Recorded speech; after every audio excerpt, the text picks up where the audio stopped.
வந்துட்டாங்கய்யா வந்துட்டாங்க. ஸோ நம்மளுடைய ஷெரின் அவர்களுடைய பேஜ் வந்து பேக் ஆகிடுச்சு அப்படின்னு ஃபியூ டேஸ் முன்னாடி சொல்லியிருந்தேன். எஸ், இந்த இடத்துல bounce back mode activated.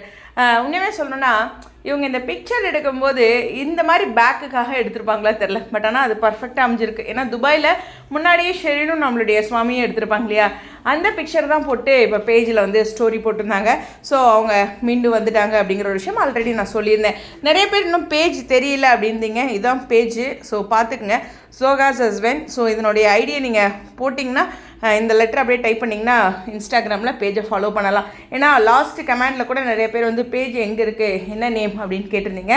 So பல முறை சொல்லியிருக்கேன், கவனிக்காமல் இருந்திருக்கலாம். ஸோ அதனால் இந்த இடத்துல வந்து நிறைய அதிரடியான அப்டேட்ஸ் வந்து அவங்களோட சைடில் எதிர்பார்க்குறோம். ஸோ உண்மையுமே சொல்லணுன்னா ரொம்ப அழகாக ஃபைட் பண்ணி அந்த பேஜை கொண்டு வந்திருக்காங்க.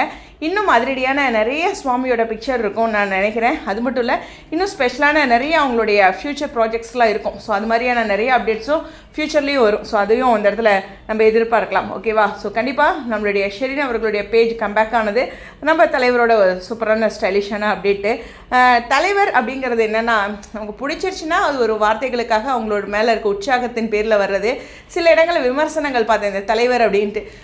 அப்படிலாம் இல்லை, நமக்கு பிடிச்சிருந்தா அது நம்ம கோ வித் ஃப்ளோ, அது மாதிரி போகலாம். என்ன சொல்கிறதுனா, ஒரு ஃபயர் மோடுக்காக பயன்படுத்துகிற ஒரு வார்த்தைகள் அப்படிங்கிறது தான். ஓகேவா? புரிதலுக்கு ஸ்டேடியம்.